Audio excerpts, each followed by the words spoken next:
Hi, and welcome back to fleetmusic.blogspot.com. This is the third in a series of videos where I'm looking at the stab in electronic music, and I'm just going to take a quick look at a track by Eric Borgo called Mopti, which came out on Suva Records a couple of years ago, I think, or a year ago.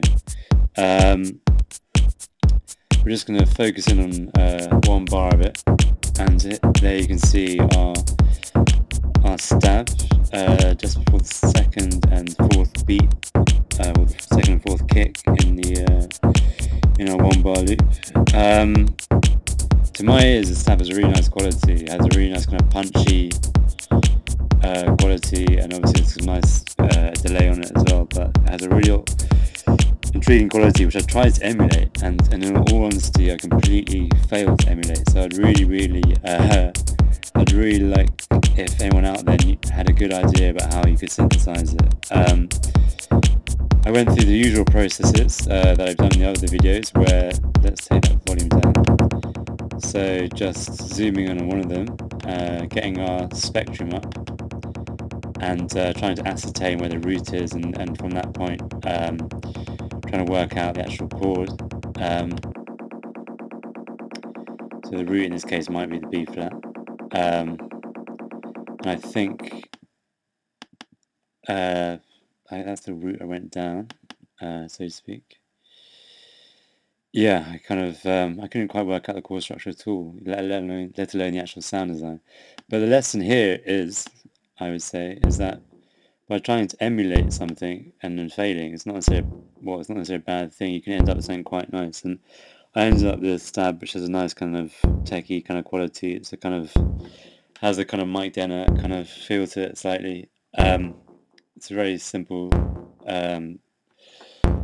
little piece of sound design which I will talk you through after I've kind of demoed it a bit and kind of shown the mappings. Actually, I'll play a little loop along with it.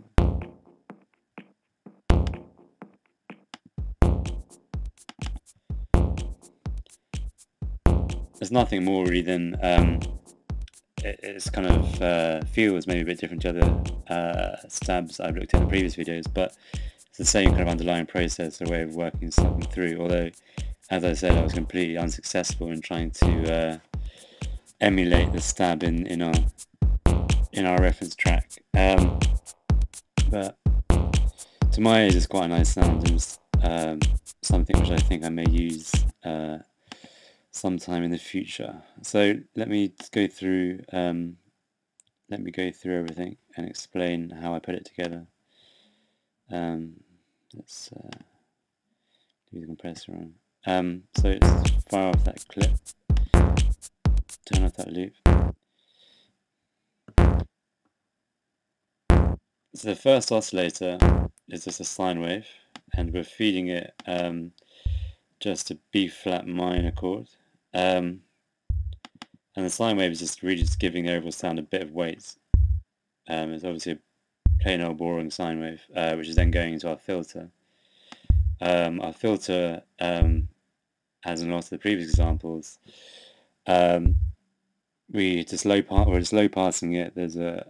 I've mapped the frequency and the resonance to the macros, and I have and we've applied a bit of the envelope, and I've also mapped the amount of envelope applied to the sound to one of the macros as well. So not this be a particularly interesting example because the sound is very plain, but you can see the mappings there. So macro 7 corresponds to the frequency, and macro 4 is a resonance. Now let's look at oscillator C and D. So at C we just have our saw 64, so a very bright sounding saw with a immediate attack and very short or relatively short decay of 600 milliseconds or thereabouts, and no sustain. That's kind of giving us that grit to the actual sound and giving us that quality that we're kind of after in this kind of techno kind of stab. And that oscillator C is then being modulated by oscillator C, which I just turned on. Let me just adjust the level so you can get a feel for the effect of that. Okay, kind of often with FM you can end up with like very horrible metallic sounds like that, which we don't want. Somewhere around this mark seems appropriate to me, and it's kind of giving us a kind of grit and a pleasing metallic quality rather than let me bring that level down, rather than something bad like it was before. You know, by all means, play around with the envelope. In this actual sound, the envelope of oscillator C is the key one, but by manipulating the attack or the decay or the sustain of oscillator D, you'll affect what content in effect goes through and modulates oscillator C. Then I dropped in a corpus. This is all, to be honest, trying to emulate our Eric Borgo track, which, as I said previously, I didn't emulate at all.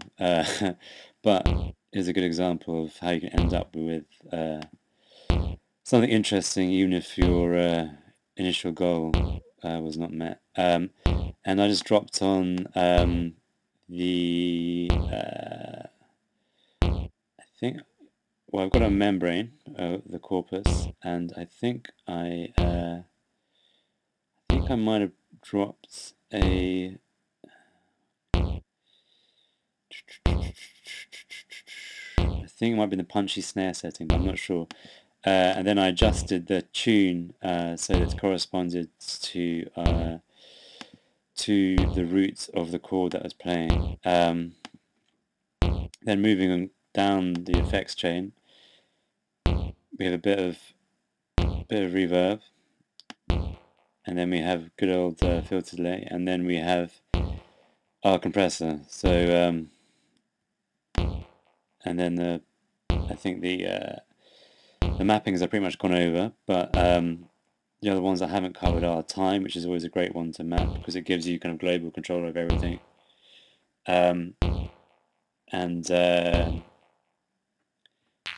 I've also mapped the dry and wet of our corpus effect to our macros. So 0, we have no effects.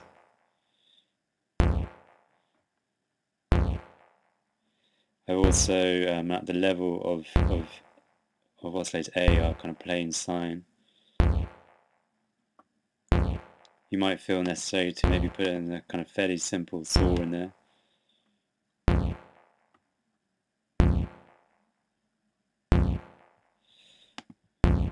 And adjust some envelope settings, but that's the basic sound. And yeah, the other mapping was that I've mapped both the frequencies of the left and right sections of the filter delay, although slightly offset them, and I've also slightly delayed them so they're not going to be perfectly in sync with one another, which is just going to add something a little bit more to the sound. And yeah, that's it really. As I said, you know, to my ears, it's kind of has that kind of pleasing kind of Mike Denhart kind of quality-ish, and yeah, enjoy.